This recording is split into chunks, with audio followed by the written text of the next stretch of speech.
بولو۔ ہیلو دوستو، السلام علیکم ورحمۃ اللہ وبرکاتہ۔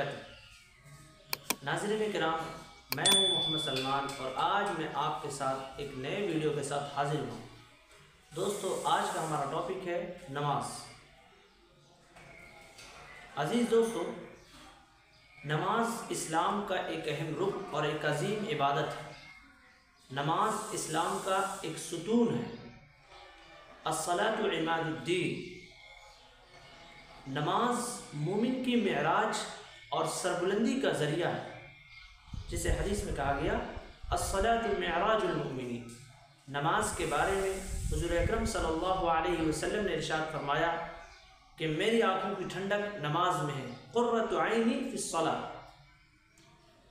اور جو شخص نماز کی پابندی نہیں کرتا ہے، نماز کو چھوڑتا ہے، نماز سے غفلت برتتا ہے، اس کے بارے میں کہا گیا فمن ترکها متعمدا فقد خرج من الملہ، کہ جو شخص نماز کو جان بوجھ کر چھوڑتا ہے تو وہ ملت سے یعنی دین سے خارج ہے، یعنی وہ کامل مومن والا نہیں ہے۔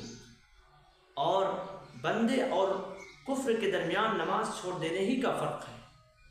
عزیز ساتھیوں، آج کل نماز کا ضائع کرنا اکثر بال بچوں کی وجہ سے ہوتا ہے کہ ان کی خیر خبر میں مشغول رہنے یا مال و دولت کمانے کے چکر میں ضائع کی جاتی ہے۔